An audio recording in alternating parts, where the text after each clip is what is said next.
Поговорили про зеркалку, но есть еще беззеркальные.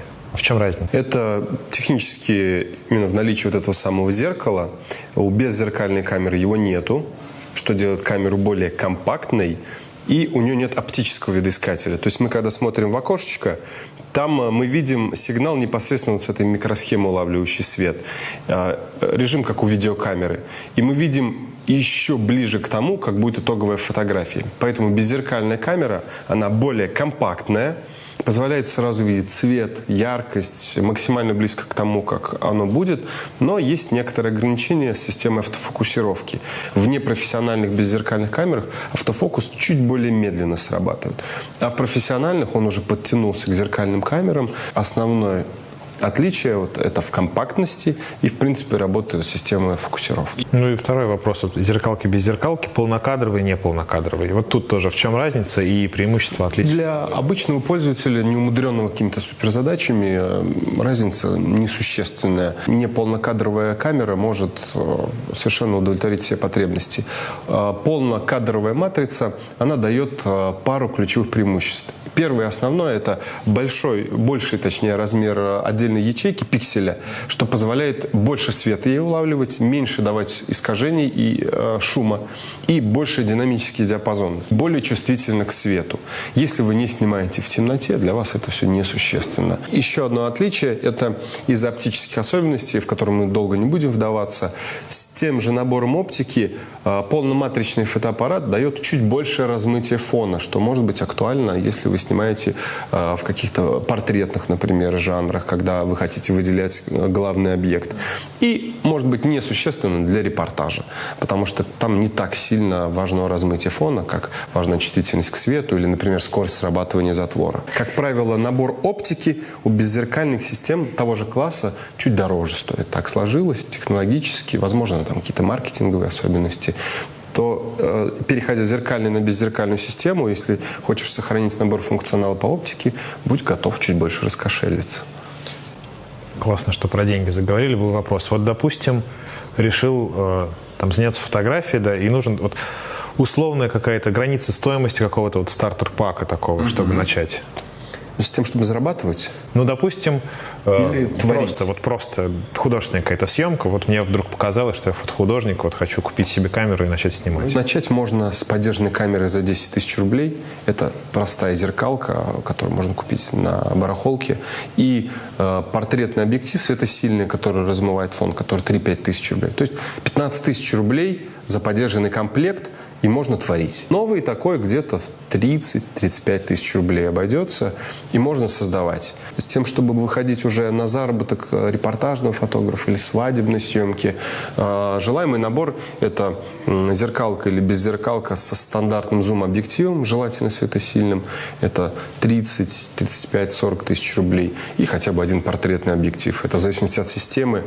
5, 10, 15 или 20 тысяч рублей. Есть какая-то модель, которую можно назвать вот такой универсально усредненный какой-то вот, прям вот если модели называть? Усредненный или стартовый? Давай назовем и стартовый, и усредненный. Это стартовые модели Canon и Nikon, я назвал два лидера.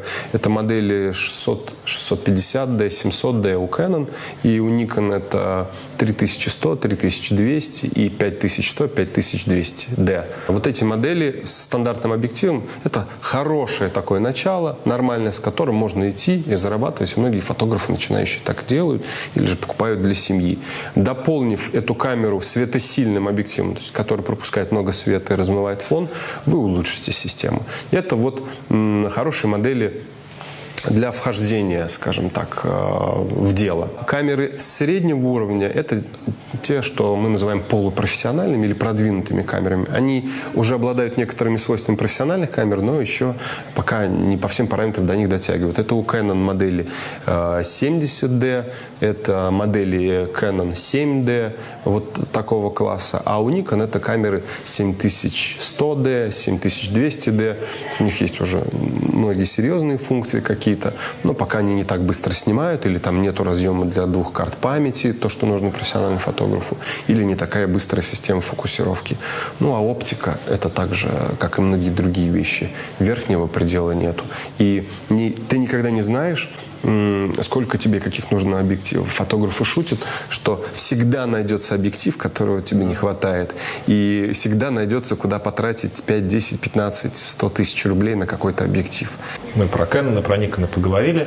Вот есть еще Sony, Olympus. Так, в чем, может быть, какие-то преимущества вот именно этих фирм? Или вот вообще, кто там лидер на рынке для, допустим, профессиональных фотографов? Какая фирма выпускает самые такие оптимальные штуки для профессионалов? Я думаю, что это будет достаточно субъективный ответ, потому что, как известно, да, в Canon или Nikon, добро или зло, поклонники беззеркальных систем, которые сейчас на этом рынке беззеркальных систем лидируют другие фирмы, это Sony, это Olympus, это Fuji. Сравнивать их — это, конечно, дело не очень благодарное. Если говорить о зеркальных фотоаппаратах, которые вот развивались до появления беззеркалок, то там однозначно лидируют камеры Canon и Nikon, и я рекомендую выбирать из этих систем. Если говорить о беззеркальных системах, то там 3 основных игрока. Это Sony, они делают полноматричные фотоаппараты, то есть полной матрицы, высокая светочувствительность, но они немного проигрывают, точнее не выигрывают по размеру, потому что объективы достаточно большие, хоть она и беззеркалка, мы говорили, они компактные, но объективы не маленькие. Это система Fuji, у них тоже есть определенный набор особенностей.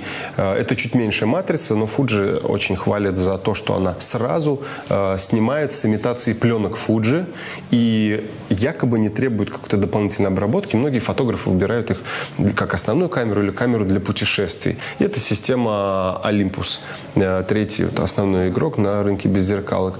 У них тоже есть определенный набор технологических наработок. Там есть особенности с кроп-фактором, это вот степень изменения угла объектива за счет матрицы. Вот они лидеры, то есть выбирать стоит из лидера. Также есть системы Panasonic, и Samsung делает беззеркальные камеры, и Canon с Nikon пытается делать, но беззеркальные системы пока считается, что уступают другим игрокам рынка. А беззеркалки зачастую выбирают еще и по внешнему виду, потому что они такие красивые, они такие все сделанные под ретро, хочется там их покрутить, они такие металлические, очень классные. Вот про ретро упомянули. Вот сейчас многие снимают на советские, допустим, фотоаппараты, да, там «Зенит» и так далее. Это первое. А второе, не то чтобы многие не знают, но мне попадались люди, которые ставят на современные фотоаппараты оптику с советских. Вот. Зачем, в чем фишка, для чего это делают? Ну, начнем со съемки. Не могу об этом говорить без улыбки. Во-первых, я сам вышел из пленочной эры. Для меня это все дорого, интересно. Пленочная фотография обладает рядом преимуществ, на самом деле, объективно. Но те ребята, которые сейчас снимают, они, скорее всего, не знают даже об этих преимуществах. Это большой диапазон яркостей, это большая детализация, но для Инстаграма, для обработки это все не используется. В большей степени это дань моде. Это какая-то ретро-волна. Это как ремиксы. Мы любим старые песни, мы снимаем на пленку, но закидываем это в Инстаграм или в Снапсид и обрабатываем, выкладываем. И тем самым это некое, как это называется, хипстерство. То есть это что-то, погоня за прошлым и внесение его в жизнь. Это интересная возможность себя реализовать. Действительно, некоторые старые объективы, как советские, так и японские, немецкие, Carl Zeiss и других фирм, обладают рядом особенностей, которые не всегда были повторены современными камерами или же технически нереализуемы. Потому что в современную камеру надо не только хорошую оптику вставить, но и мотор, который будет автофокус производить. То есть сейчас внутри объектива линзы, еще и электроника, и еще и двигатель, который эти линзы двигает. Так вот, чтобы и много света проходило через эти линзы, еще и чтобы они там крутились, нужно очень изощриться. Часть вот этих старых объективов дают действительно уникальную картинку. По большей части имеется в виду степень и форма размытия заднего плана, так называемый боке. Это такие вот радужные огонечки, их называют огоньки даже, которые украшают картинку, или же дают некоторую мягкость, или же наоборот дают четкость. И в погоне за этой картинкой Многие ставят такие объективы. И зачем покупать объектив за 40 тысяч рублей, если с такими же характеристиками есть старый за 5 или за 4? И его можно купить на барахолке, опять-таки на какой-то сайте объявлений, и получить тот же результат, не переплачивая ненужного.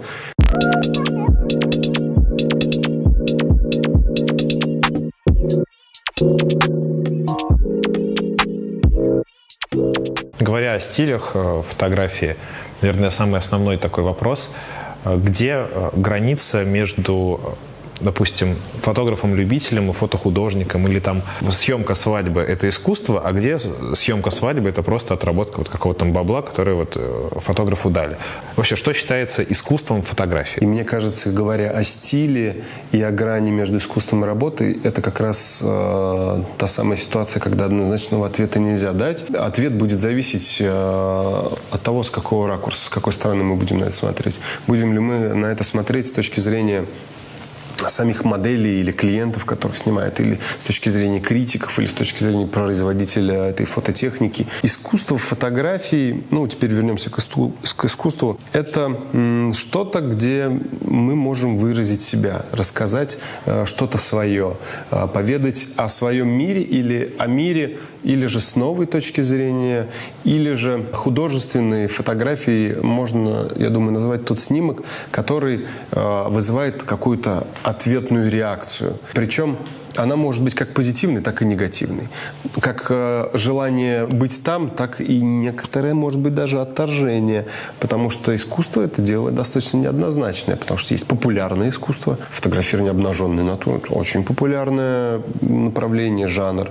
И потому что оно внутри сидит. Тяга к телесному, к удовлетворению каких-то своих потребностей, к визуальной гармонии. Оно у нас заложено от природы. Так и менее популярные жанры. Например, фотографирование военных конфликтов. У большинства зрителей это вызывает некоторое отторжение, это вызывает мысли о том, а зачем снимать это, ведь там и так плохо. Кто-то критикует военную фотографию, говоря о том, что где-то люди страдают, а фотограф на этом наживается, ведь он получает немалые гонорары, вызывает признание, якобы возвышается за счет страдания других. Здесь однозначного ответа быть не может. Мое мнение, что искусство – это там, где у нас получилось дотянуться до зрителя, залезть к нему в душу или в мозг, тронуть какую-то там струнку, вызывающую приятный или неприятный резонанс, и получить какую-то ответную реакцию. Вот там искусство. И если говорить о свадебной фотографии, с одной стороны, здесь есть и бизнес. Это желание, потребности клиента, того, кто платит деньги. И если клиент удовлетворен, потребность удовлетворена, это хороший бизнес. При этом для клиента сама фотография может быть искусством, если он себе нравится, если он видит себя красивым, удивительным. А для члена какого-то фотосообщества фотография может быть совершенно обычным. И здесь как раз проявляется вот эта самая субъективность восприятия. Нету такого ответа, что красивое. Кто может сказать, что какая одежда красивая или какая некрасивая? Каждый для себя решает сам, для него это искусство или просто фотка. Искусство может быть на заказ? Вот мы проговорили как раз, да? Вот такой вопрос. Я думаю, да. Я думаю, да, потому что в истории искусств, фотографии многие работы делались, оплачивались и были организованы каким-то заказчиком. Поэтому да, но если же это какая-то рутинная работа, это какая-то техническая съемка на заказ, или же где автор не выложился, или же он не нашел в себе силы или технических возможностей дотянуться до зрителя или же до заказчика, то, скорее всего, это просто работа или шабашка, то, что называется у нас. Как оценивать фотографии? Оценивать зрителю или критику? Допустим, зрителю, наверное, на уровне понравилось, не понравилось. Зацепило, не зацепило. Вот. Но предположим, что вот у нас есть ряд фотографий, мы хотим понять, где вот тут искусство и там какая-то художественная работа, а где просто вот какая-то техническая. Считается, что у хорошей фотографии должен быть определенный набор характеристик. Причем может быть как одна составляющая, так и все. А иногда фотография нравится или впечатляет противоречиво всем логическим каким-то канонам. Снова мы сталкиваемся с ситуацией, когда нельзя сказать, это правда, это ложь, это красиво, это некрасиво. Но, однако же, критерии есть. Это определенный набор технических характеристик. Это четкость, детализация, там, где она должна быть. Где-то не должно быть четкости, где-то не должно быть детализации. Это может быть хорошо. То есть эти факторы могут могут быть сильными, так и отсутствовать. Это наличие или отсутствие шумов. Это такие основные ключевые технические критерии. И с творческой точки зрения гораздо больше составляющих, на мой взгляд. Это наличие истории или какого-то сюжета, рассказывающего нам о чем-то. Это освещение, не просто светло-темно. Это наличие теней каких-то, это переход от света в тень, это выход героя вперед, это доминирование светлых или темных тонов. С творческой точки зрения это композиция, построение объекта в кадре. Он маленький или большой. Есть впереди или дальше какие-то объекты. И выстроив вот эту вот гармонию художественных моментов, подкрепив нужными техническими моментами, вот из этого всего сложится хороший снимок.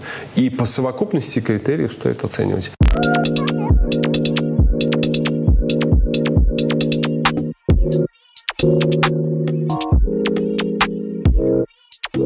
Вот, на твой взгляд, с появлением соцсетей, там, Инстаграма в особенности, как это вообще отразилось на фотографии? Это же значительно увеличило количество вообще разных фотографий в каком-то массовом таком поле, в публичном. И если раньше как будто сложно было, и тут еще и мобильная фотография, если раньше там фотограф, тот, у кого есть камера, а телефоны без камер, и как бы все понятно, то теперь, когда у всех телефоны с камерами, плюс кто угодно, что угодно выкладывает в Инстаграм, вот это понизило качество, повысило, потому что мне кажется, что, допустим, обывателю, который не сильно понимает в этом, очень и очень сложно разобраться. Вот я там, не знаю, я такой натыкаюсь на какого-нибудь фотографа, там условно какого-нибудь Евгения Фельдмана, вот смотрю его там репортажи, с митингов, и смотрю какие-то любительские фотки с митингов. Очень сложно понять, вот, кто лучше, кто хуже. И даже такой момент, что иногда же специально как будто делают фотографии вот так небрежно, как будто они вот максимально непрофессионально, хотя делают люди там с именем какие-то признанные в этой сфере.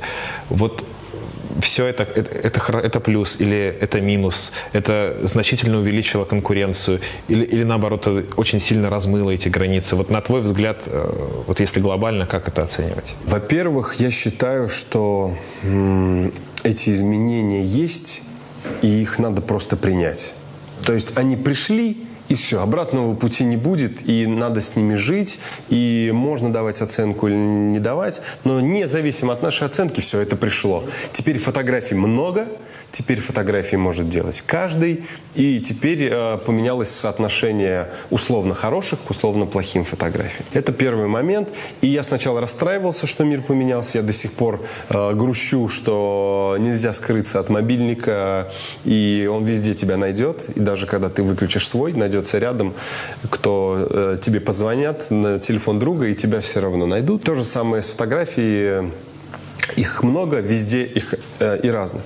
Второй момент. Я думаю, что поменялось соотношение сильных фотографий к посредственным, потому что в общем массив фотографий стал больше, и больше людей без даже базового фотографического образования, без какого-то внутреннего чутья стали делать снимки, и пропорция сильных снимков, возможно, чуть-чуть уменьшилась. Но опять-таки давать этому оценку плохо я бы не стал. Наверное, это просто такое изменение жизни, которое произошло. Но есть в этом хороший момент, что наверняка вскрылись какие-то таланты и раскрылись люди, которые раньше не имели бы возможности себя показать.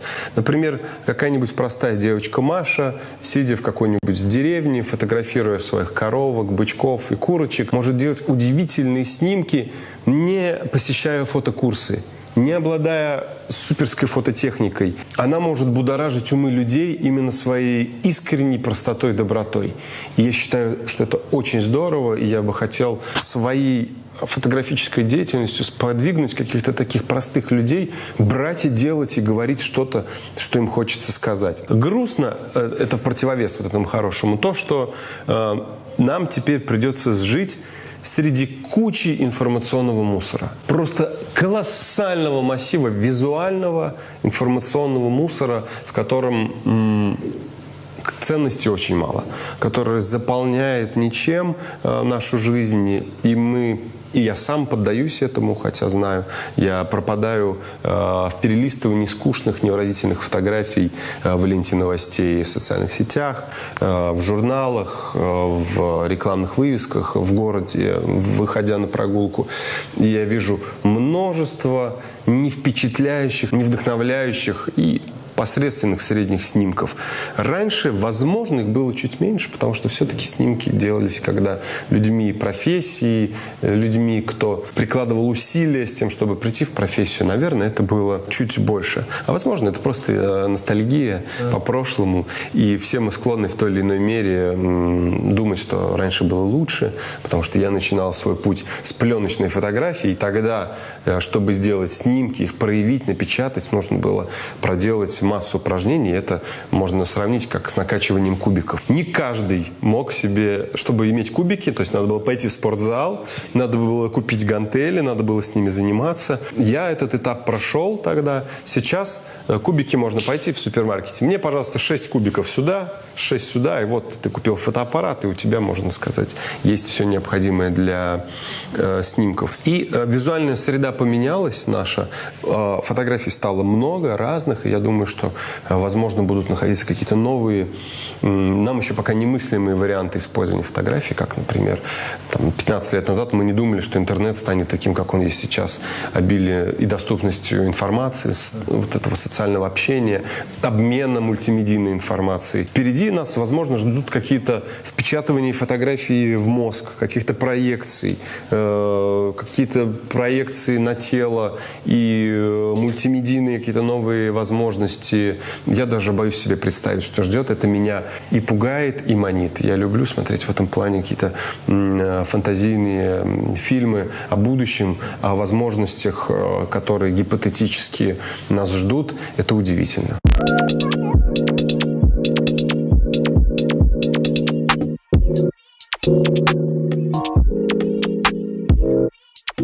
Когда интернет так начал сильно-сильно развиваться, появились там медиа, в интернете журналисты, многие забили тревогу, что печать умрет, что газеты умрут. И, в принципе, примерно так оно и происходит, в общем-то. Их читают все меньше, меньше, меньше, тиражи падают, остаются какие-то там реликтовые журналы, которые покупают просто потому, что это какой-то материальный, вот такая вещь, которую можно в руках подержать. Вот с фотографиями нет как-то, на твой взгляд, у профессионального сообщества опасений, что вот еще лет 30, допустим, и камеры уйдут, потому что у всех будут мобильные телефоны, которые, в принципе, уже выполняют значительную часть функций, которые есть в камерах? Опасений, я думаю, что нет, потому что профессиональные инструменты, профессиональные задачи останутся всегда.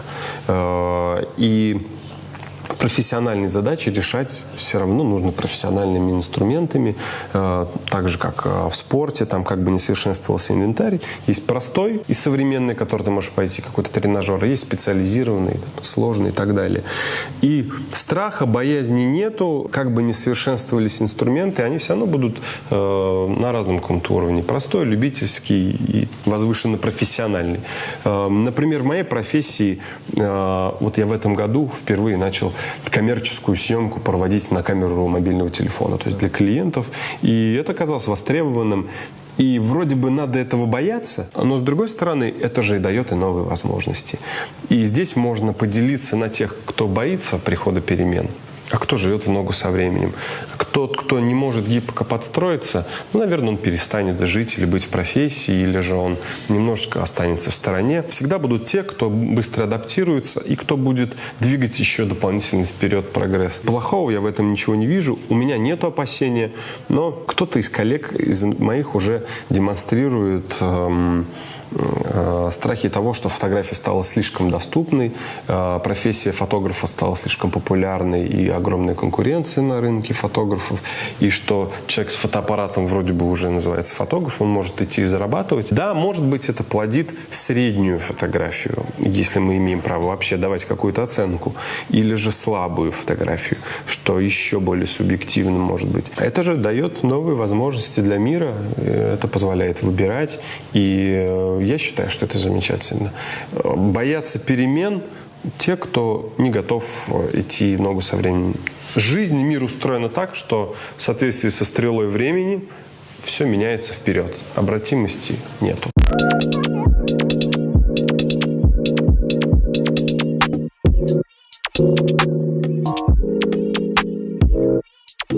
Про военных фотографов был короткометражный фильм, я не помню, как он называется. Там женщина получила премию за фотографию убитой девочки. Вот как-то сам собой возник вопрос. Вот, должен ли, допустим, фотограф вмешиваться в то, что снимает, если он работает, допустим, в жанре военных съемок? Потому что, я помню, когда началась вся история с Сирией, беженцы поехали в Европу, на World Press Photo было очень много серий фотографий, как эти сирийцы переплывают море, как они тонут, эти голодающие дети. И фотограф с катера снимает. Должны ли они как-то помогать этим героям? Или вот такой морально-этический вопрос. Не то чтобы, понятно, что тут никто никому ничего не должен, но насколько фотограф лицо безучастное к тому, что снимает, если это такие жанры, и как идеологически это себе объяснить? Каждый делает выбор сам. Это так же, как мы делаем выбор без фотоаппарата. Мы идем, мы видим кошечку, и мы ей хотим помочь или не хотим помочь. Мы идем, мы видим бабушку с сумкой, переходящую дорогу. Мы или едем, потому что нам надо ехать, или же мы идем и помогаем ей, даже если мы опаздываем на встречу.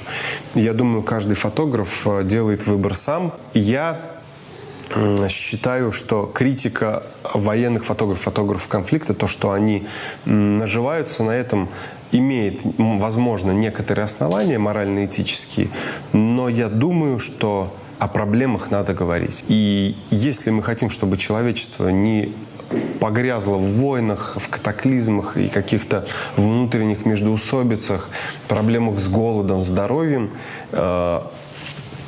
люди, живущие в благополучных странах, должны знать, что там происходит, должны задумываться о том, что мы здесь вполне себе неплохо живем. Может быть, мы не купим лишний пакет в супермаркете, увидев, что кто-то кушает, или пойдем каким-то бедным людям отдадим одежду, которую мы можем или на мусорку выбросить, или отдать тем, кому она нужна. И таким образом фотография, наряду с журналистикой, наряду со средствами массовой информации, фотография как в СМИ, так и просто фотография в Инстаграме, например, может кого-то сподвигнуть к переменам, кого-то заставить принять какое-то решение. И такая фотография должна иметь место. Я, делясь своим мировоззрением с учениками, рассказываю о том, что если вы можете сделать снимок, и он расскажет о вашем выборе и о том, что, возможно, и подтолкнет вашего зрителя к выбору, который вы считаете нужным, то вам стоит сделать эту фотографию и показать. Даже если она может быть некрасивая, даже если вас будут укорять, это ваше право. Сделать или не сделать эту фотографию, показать какую-то проблемную ситуацию или не показать. И до или после этой фотографии помочь или не помочь. И осуждать кого-то я не вправе. Я думаю, что каждый делает выбор сам и судит себя и окружающих с мерой своей совести, своего воспитания. Я думаю, мы оставим это на воле каждого и на выбор каждого. Лично я в какой-то момент предпочту быть человеком. В какой-то момент, возможно, я закрою глаза на что-то, понимая, что, к сожалению, весь мир я не могу изменить. И здесь какой-то баланс сочувственности и баланс такой, может быть, даже жесткой сухости. Наверное, он должен быть в какой-то мере. Потому что, как бы ни хотелось нам всем или кому-то из нас поменять мир, у нас есть ограниченные возможности. И начать стоит со своего окружения. Возможно, начать стоит с того, чтобы позвонить маме, когда она грустит, и ей привезти авоську с продуктами, чем пытаться бежать и спасать весь мир. Это дело каждого, выбор каждого. И каждый делает его сам.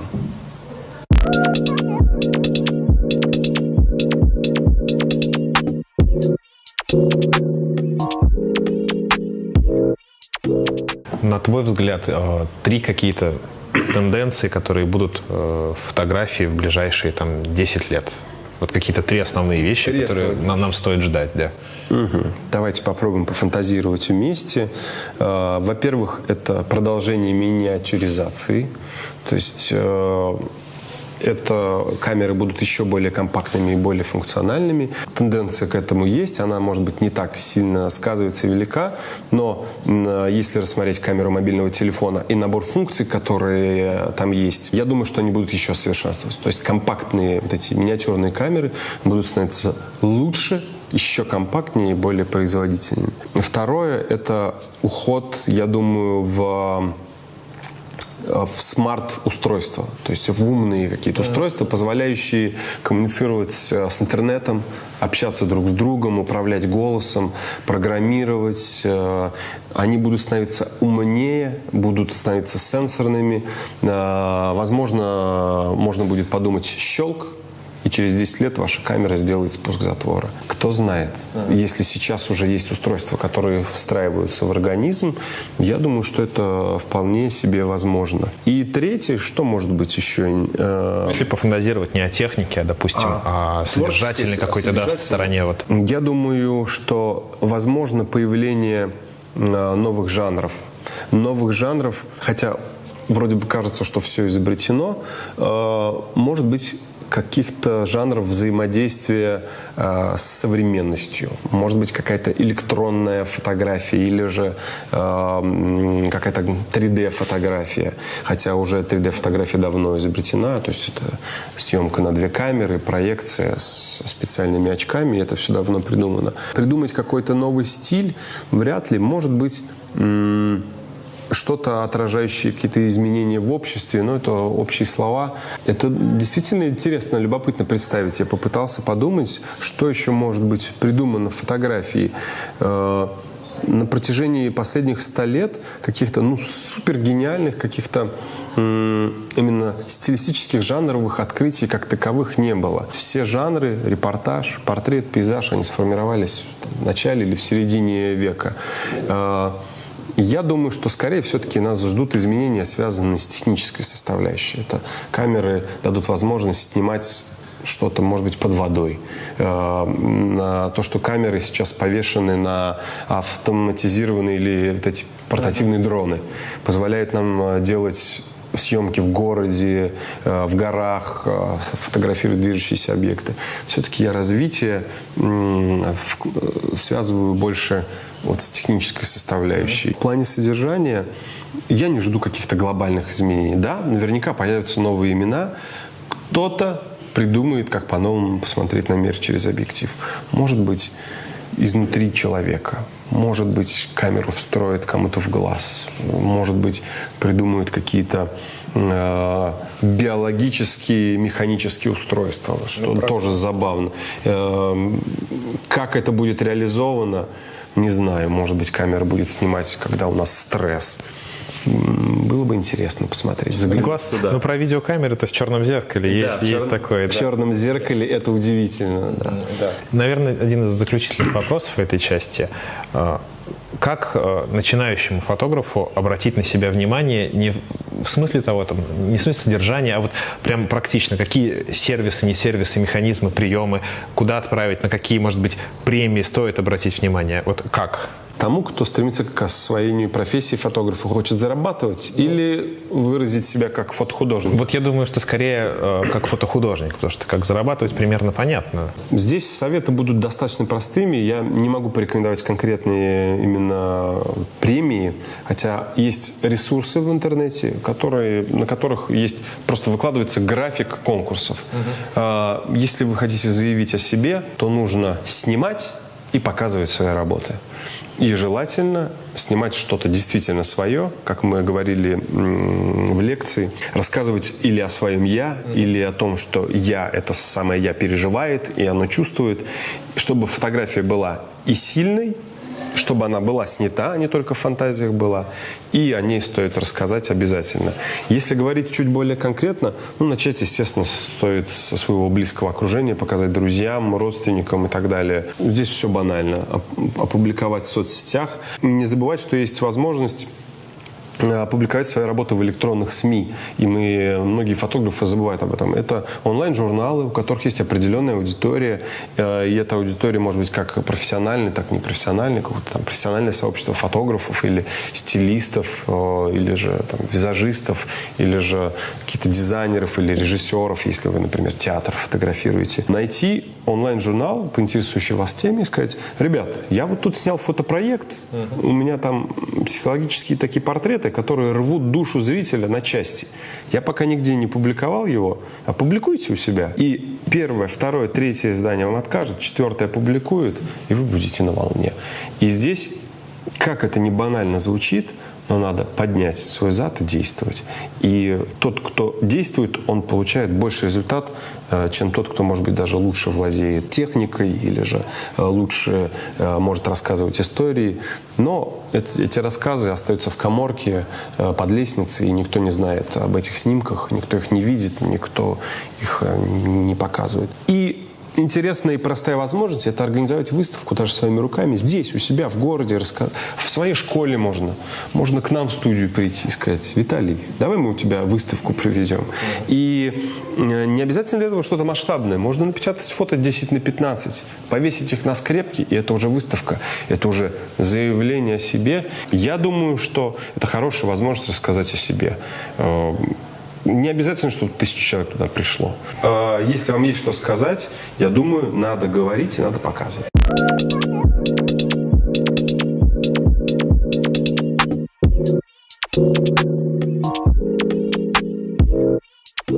Можешь ли назвать несколько имен людей, которые вот прям флагманы фотографии сейчас, в наши дни? Это могут быть российские и нероссийские. Флагманов не могу назвать. Я из тех, кто не следит за некой популярностью. И это как хорошо, так и плохо. Я даже иногда себя укоряю в том, что я как фотограф, как преподаватель фотографии, может быть, недостаточно осведомлен о современной культуре. Но, с другой стороны, я оставляю себе, может быть, чуть больше простор для внутренней свободы. И я бы порекомендовал каждому вести свой поиск некий самостоятельно, направлять его в том жанре и в ту среду, в ту сферу, в которой ему интересно.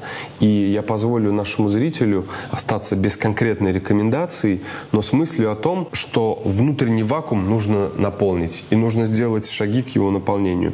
Нужно пойти и написать лучшие портреты мира в поисковике Google. Или как мне снять цветочки так, чтобы мозг выносило. Или же пойти к уважаемому или же авторитетному фотографу в его городе и сказать: слушай, Максим, а дай-ка мне пару уроков, как ты так со светом работаешь. Вероятнее всего, если вы адекватно пойдете, адекватно скажете, Максим скажет или 1000 рублей в час, или же: слушай, давай вообще, я так рад, что ты ко мне пришел, и поделиться. Мое отношение таково. Вот поиск, он должен быть, но без какой-то зашоренности, без какой-то узконаправленности. И работы мастеров, признанных, известных, стоит анализировать, стоит копировать, стоит ими впечатляться. Я себе позволю пару фотографов назвать не потому, что они на волне или в тренде. Это те, кто повлиял на мое мировосприятие. Это Анри Картье-Брессон, французский фотограф, основатель всемирно известного фотоагентства «Магнум». Я книги его читал.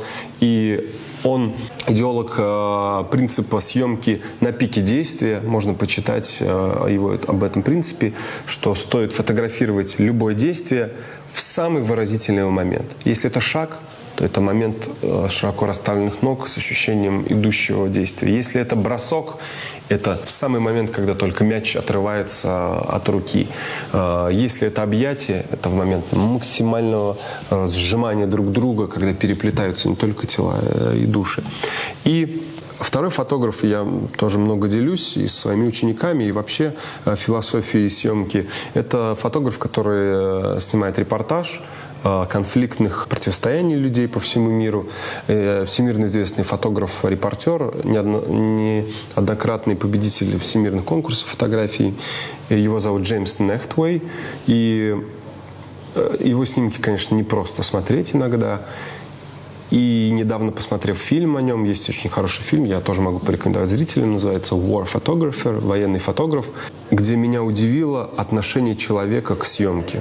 Он, конечно, одиночка, странный, специфический человек, но снимая такие конфликты, при этом оставаясь абсолютно человечным и бесстрашным в некоторых ситуациях, и делая вдохновляющие, сильные снимки, заставляющие задуматься людям о людях, я считаю, что это сильно достойно внимания, уважения и впечатления. На меня эти фотографы, они совершенно в разных жанрах снимают, произвели огромное влияние на мое понимание мира фотографии. И работы я эти пересматриваю и нахожу в них какие-то новые силы. А работы Джеймса Нехтова даже, мне кажется, мне иногда помогают столкнуться и пообщаться с моим внутренним страхом. И если говорить о формировании личности, это достаточно важно, сильно для меня. Я думаю, стоит на это обратить внимание.